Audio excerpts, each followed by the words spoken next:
Hello guys, welcome to my YouTube channel. आज हम बात करने वाले हैं प्योर केयरफुल चिलर के बारे में कि इसका वर्किंग प्रिंसिपल क्या होता है और इसका फंक्शन क्या होता है और कैसे काम करता है। आप यहाँ देख सकते हैं, यहाँ पे एक कंप्रेसर दिया हुआ है। तो हम स्टार्ट करेंगे इस कंप्रेसर से और स्टेप बाय स्टेप हम जानेंगे रेफ्रिजरेटर साइकिल होता है और कैसे काम करता है। यहाँ पर देखिए, ये जो लाइन दिख रहा है, हम इसको बोलते हैं डिस्चार्ज लाइन। इसके सामने एक मफलर लगाया गया है जो प्रेशर को स्मूथ करके भेजता है। इसके बाद आप देख सकते हैं डिस्चार्ज लाइन में ये जा रहा है ऑयल सेपरेटर में। यहाँ पे एक ऑयल सेपरेटर दिया हुआ है। इसका काम होता है कि जो रेफ्रिजरेंट यहाँ से हाई प्रेशर हाई टेम्परेचर में आता है उसके साथ ऑयल भी मिक्स होकर आता है।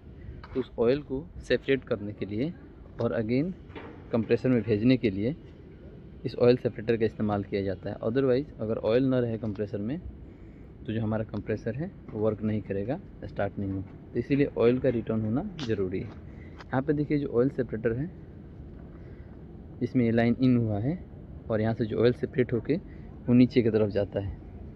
ये जो ऑयल है इसके लिए एक पंप यहाँ पे होता है। वो पंप क्या करता है, इस ऑयल को पंप करके अगेन ये जो होता है इस लाइन के थ्रू कंप्रेसर में भेज देता है। जब ये ऑयल कंप्रेसर में जाता है तो उसके लिए एक फ़िल्टर लगाया जाता है और फिल्टर होके फिर से कंप्रेसर को लुब्रिकेट करना स्टार्ट करता है।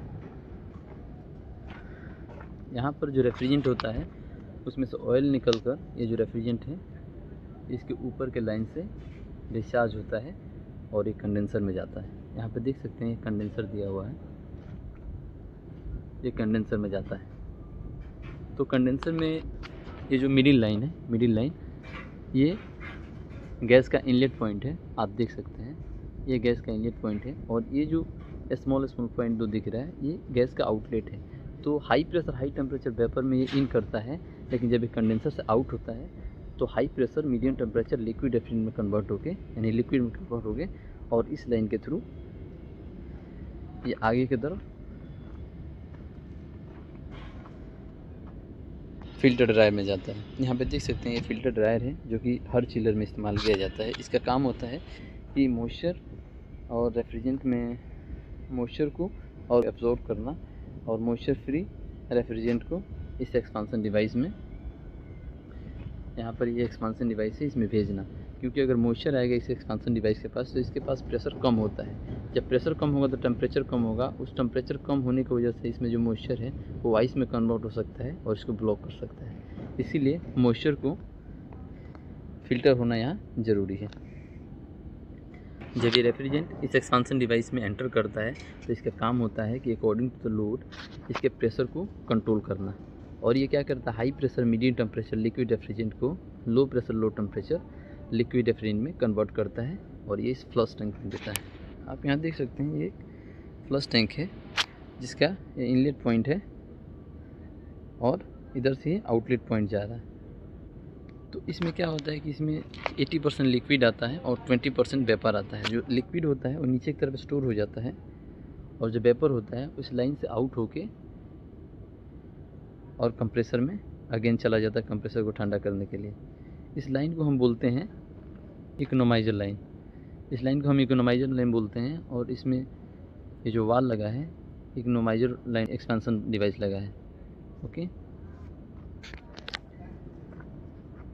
अभी जब ये रेफ्रिजरेंट जो लो pressure low temperature liquid refrigerant है इसमें जब स्टोर होता है तो कितना परसेंट स्टोर हुआ है ये जो लाइन है वो बताता है इसको। और ये एक सेंसर है जो चिलर के कंट्रोल पैनल बताता है कि इसमें कितना परसेंट लिक्विड मौजूद है। ओके, एंड उसके बाद ये जो आउटलेट लाइन है जो इस फ्लश टैंक से होके और ये डायरेक्टली चिलर में एंटर कर रहा है। यहाँ पर आप देख सकते हैं ये चिलर में ऐसे करके एंटर कर रहा है।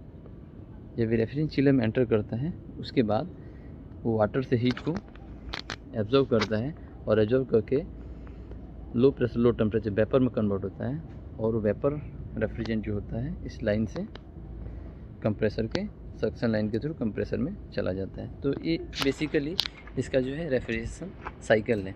अभी इसमें कुछ लाइन जो दिया हुआ है उसके बारे में जानना ज़रूरी है। जैसे कि ये जो है आप देख सकते हैं इसको बोलते हैं इकोनोमाइजर लाइन और जो दूसरा है इसकी लाइन है ऐसे इससे जुड़ा हुआ सक्शन लाइन में जो यहाँ पर दिया हुआ कंडेंसर दिया हुआ है। कंडेंसर से ऐसे घूम के और ये जो लाइन है ऐसे करके आ रहा है और इस इंडक्टर में जुड़ा हुआ है, और ये लाइन जाके इवापोरेटर के बॉटम लेवल पे जुड़ा हुआ है, और यही लाइन यहाँ से जाके सक्शन लाइन में जुड़ा है। तो इसका फंक्शन क्या होता है अभी हम इसको जानते हैं। तो अभी हम बात करेंगे इस इंडक्टर लाइन के बारे में कि इंडक्टर लाइन जो है इसका मेनली फंक्शन क्या होता है। आप यहाँ देख सकते हैं कि जो रेफ्रिजरेंट होता है, कंप्रेसर डिस्चार्ज होता है, ऑयल सेपरेटर में जाता है, तो कई बार वो 100% ऑयल को सेपरेट नहीं करता है, और कुछ रेफ्रिजरेंट जो होता है वो कंडेंसर लाइन में आ जाता है। जब कंडेंसर लाइन में आता है तो उस ऑयल को फिर अगेन कंप्रेसर में भेजने के लिए इस लाइन को यहाँ से ले जाकर इस इंडक्टर लाइन में कनेक्ट किया जाता है। और अगर कुछ ऑयल अगर इवापोरेटर कॉइल में जाता है तो वहाँ से वो उसका वज़न ज़्यादा होता है, इसलिए वो डाउन साइड में चला जाता है, और वहाँ से जो ऑयल है वो इस लाइन से इस इंडक्टर में आता है, और दोनों तरफ प्रेशर ज़्यादा होने की वजह से ये जो ऑयल है वो सीधा इस इंडक्टर लाइन से होते हुए इस सक्शन लाइन में चला जाता है, और सक्शन लाइन के थ्रू अगेन कंप्रेसर में चला जाता है। तो इस तरह ऑयल को रिटर्न किया जाता है कंप्रेसर में, कंप्रेसर को लुब्रिकेंट करने के लिए। अभी जो दूसरा लाइन है, ये लाइन जो फ्लश टैंक से जुड़ा होता है, इसको बोलते हैं हम इकोनोमाइजर लाइन। इकोनोमाइजर लाइन का काम क्या होता है कि जब इस एक्सपांसन डिवाइस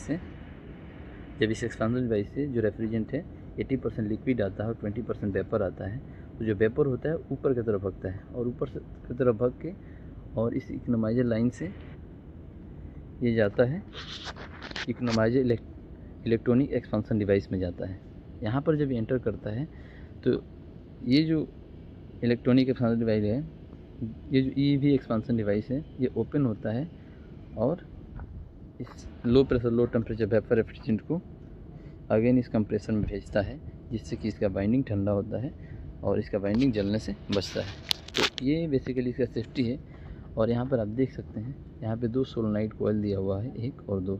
इसमें एक जो है अनलोडर है और दूसरा लोडर है। कई बार ऐसा होता है कि जो हमारा चिलर है तो चिलर में लोड कम होता है, जैसे कि जो हमारा इनलेट वाटर टेम्परेचर है बहुत कम आता है, तो इसीलिए उस पर लोड कम होता है। तो कंप्रेसर को कम लोड पर चलना ज़रूरी होता है, इसीलिए ये जो अनलोडर होता है वो यहाँ का जो रेफ्रिजरेंट होता है सक्शन लाइन का, उसको बाईपास करके डायरेक्टली डिस्चार्ज में देता है, इस कंप्रेसर के डिस्चार्ज में, जिससे कि जिस गैस को ये कंप्रेसर कंप्रेस नहीं करता और इस पर लोड कम पड़ता है। जैसे ही लोड ज़्यादा होता है, जैसे रिटर्न लाइन का जो टेम्परेचर है वो हायर होता है, तो इसको कमांड मिलता है। उसके बाद ये लोडर सोलेनॉइड वाल्व काम करता है, और फिर ये जो रेफ्रिजरेंट है उसको डायरेक्टली कंप्रेसर में भेजा जाता है, और कंप्रेसर को कंप्रेस करके डिस्चार्ज लाइन के थ्रू आगे की तरफ भेजता है।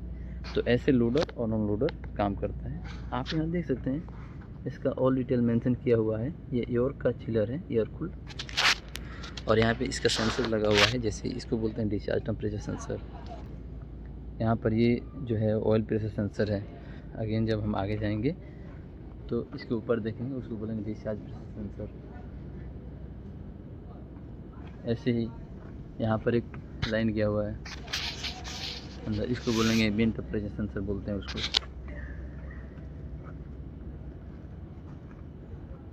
ये सक्शन लाइन टेम्परेचर सेंसर है, सक्शन के टेम्परेचर को बताता है। ये जो है लिक्विड लाइन प्रेशर सेंसर है, ये लिक्विड लाइन टेम्परेचर सेंसर है। इसको बोलेंगे इंडक्टर इलेक्ट्रॉनिक एक्सपेंशन डिवाइस है। ये है लिक्विड लेवल इंडिकेटर है, और उसका सेंसर है जो बताता है कितना इसमें फ्लश टैंक में लिक्विड है। यहाँ पर देखिए जो ये इंडक्टर सेंसर है, ये बताता है इसमें जो ऑयल पास कर रहा है और इस सक्शन लाइन में आ रहा है उसका टेम्परेचर कितना है। यहाँ पे लिखा हुआ भी है इंडक्टर लाइन टेम्परेचर सेंसर है।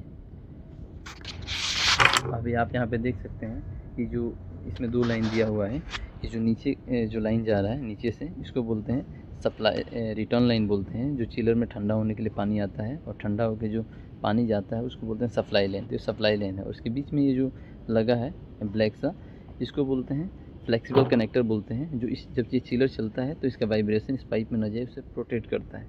तो इसीलिए इस वाइब्रेशन को कम करने के लिए इसको लगाया जाता है, ताकि इस मशीन का वाइब्रेशन इस पाइप में न जाए, इससे कोई क्रैक ना हो।